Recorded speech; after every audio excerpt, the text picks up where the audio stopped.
Greetings, fellow songwriters and seekers, and welcome back to Muse and Measure. If you haven't done so yet, please hit the subscribe button down below.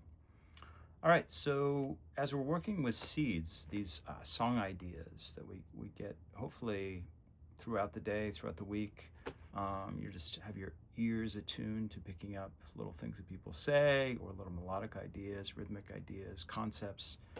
That's what we're really focusing our mind on right now in this process, gathering these ideas. But I've come across this idea, and I got it by revisiting this great book called Songwriting Strategies by Mark Simos. I'll put the link down below.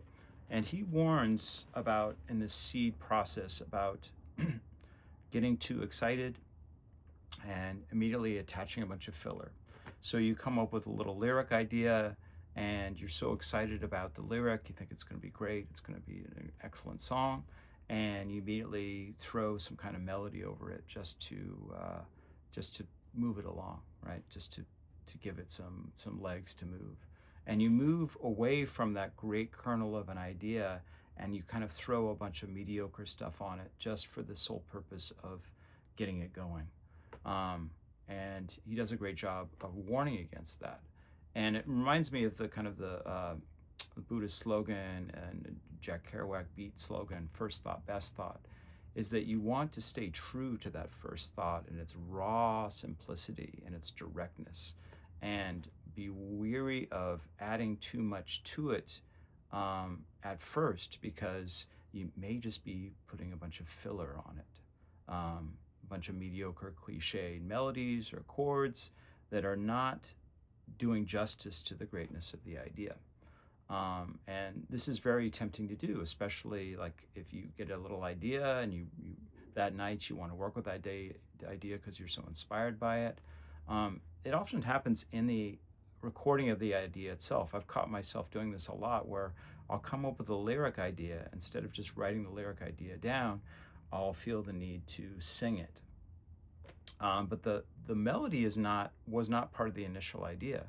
It's just something that I felt compelled to do because, oh, it's a song, I need, some notes to do that. So in my iPhone recordings, I'll come up with an idea like, I don't want to be hungover when my baby comes, which was an idea I had about when I was dealing with sobriety issues and I had a baby coming, that I don't want to be in that state, in the state of negativity and just feeling ill when my baby's born.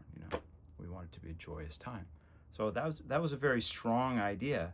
But of course, when I got my phone up to my mouth to get the idea down, I felt compelled to sing some little melody of it.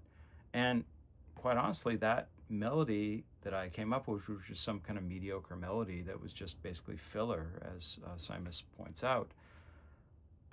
It's kind of sunk that idea. So I haven't really gone back to it, because when I've gone back to it, I'm thinking of the melody, and, oh, that sucks. So now that I say that, I can realize, oh, I just need to go back to the lyric, forget the melody, get back to the kernel of the idea. So with a seed, they're so delicate, and you have to nurture them in just the right way. I'm talking about literal seeds here, with sunlight and moisture. You can't put too much moisture. You can't rush things along. Same thing with song seeds. Like, don't be too quick to put a bunch of filler around it, just to try to get it done as quickly as possible. Do justice to that seed, and by allowing it to have its brilliance naturally sprout and evolve out of that kernel of an idea. And don't settle for filler. Make sure that all the melodic content that you apply to the seed, say it's a lyric idea, or the chordal structure, does it justice and actually helps that initial thought, that first thought, have the potency that it did, that gave you that shock and that kind of moment of ecstasy where, like, oh, this is an idea, your aha moment. And don't pad it with a bunch of filler. Okay? So just a cautionary note about developing seeds, and we'll talk more about other types of seeds in the coming videos. But this is just something to keep in mind, that it's a common pitfall that we songwriters fall into, is to constantly want to move things along and rush things, and then we get disappointed with the ideas, and sometimes it will sink a good seed idea. just by adding a bunch of filler to it. Okay.